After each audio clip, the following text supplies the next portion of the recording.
तो चलिए सबसे पहले सीधे मुद्दे पर आते हैं, शेयर बाजार की कहानी। जो रियल एस्टेट इंडेक्स है ना, वो अपने पीक से, अपने सबसे ऊंचे लेवल से 30% नीचे है। सोचिए, -30%। ये कोई छोटा मोटा नंबर नहीं है। ये साफ साफ दिखाता है कि मार्केट में चिंता का माहौल है। तो सवाल वही है, जो सेक्टर पिछले पूरे साल सबसे फिसड्डी रहा, वो इस साल की शुरुआत में भी क्यों पिट रहा है? इसी क्यों का जवाब देने के लिए हमने डेटा को अच्छी तरह से खंगाला है, ताकि पूरी तस्वीर एकदम क्लियर हो जाए। अगर हम बड़े नामों पर नजर डालें, जैसे कि लोढ़ा हो गया, signature global, brigade, Godrej properties और डीएलएफ, इन सब बड़ी कंपनियों के शेयर्स में पिछले 6 महीनों में औसतन करीब करीब 30% की गिरावट आई है। ये क्या बताता है? ये बताता है कि मार्केट को लग रहा है कि इन कंपनियों का भविष्य कुछ खास अच्छा नहीं है। और यहीं पर कहानी में एक ट्विस्ट आता है। गोदरेज प्रॉपर्टीज को ही ले लीजिए। उन्होंने हाल ही में अपने तीसरे क्वार्टर के जो नंबर बताए, उसमें 55% की जबरदस्त बुकिंग ग्रोथ दिखाई है। अब यह आंकड़ा तो मार्केट के सेंटीमेंट से एकदम उल्टा जा रहा है ना? और यही तो सबसे बड़ा सवाल है। अगर बुकिंग्स इतनी सॉलिड हैं, तो फिर स्टॉक का दाम लगभग आधा क्यों हो गया? मतलब साफ है, दाल में कुछ तो काला है। यहां पर कहानी सिर्फ बुकिंग्स की नहीं है, कुछ और भी चल रहा है। इसका जवाब हमें मिलता है जब हम बुकिंग और कंस्ट्रक्शन के बीच का फर्क समझते हैं। चलिए ओबेरॉय रियलिटी का उदाहरण लेते हैं। इनकी बुकिंग्स तिमाही दर तिमाही ऊपर नीचे होती रहती हैं, ठीक है, लेकिन असली कहानी कंस्ट्रक्शन के वॉल्यूम में छुपी है, जो साल दर साल 70% तक गिर गया है। 70%।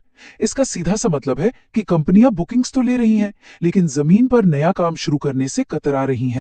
ये जो आंकड़े हैं 8 बड़े शहरों के, ये कहानी को और साफ कर देते हैं। ज्यादातर शहरों में ग्रोथ या तो एकदम फ्लैट है या फिर नेगेटिव। मुंबई में देखिए, सिर्फ 1% की मामूली बढ़त। एनसीआर तो 0 पर अटका हुआ है, और बैंगलोर और पुणे में तो सेल्स गिरी है। हाँ, एक चेन्नई है जो इस ट्रेंड को तोड़ रहा है, वहां 12% की अच्छी ग्रोथ है। लेकिन अगर हम ओवरऑल पिक्चर देखें, तो साफ है कि बिक्री लगभग थम सी गई है। और बात सिर्फ मौजूदा घरों की बिक्री तक ही सीमित नहीं है। जो नए प्रोजेक्ट्स लॉन्च होते हैं, उनमें भी सुस्ती आ गई है। एनसीआर, मुंबई, हैदराबाद जैसे बड़े मार्केट्स में नए लॉन्च भी कम हो गए हैं। तो मतलब क्या हुआ? मतलब ये कि न तो पुराने घर बिक पा रहे हैं और न ही मार्केट में नए घर आ रहे हैं। नो ब्रोकर की एक रिपोर्ट इस बात को बड़े ही साफ शब्दों में कहती है। रिपोर्ट के मुताबिक घरों की डिमांड तो है, लेकिन जिस प्राइस लेवल पर है, वहां घर अवेलेबल नहीं है। मतलब डिमांड और सप्लाई के बीच एक बहुत बड़ा गैप आ गया है, वो भी प्राइस को लेकर।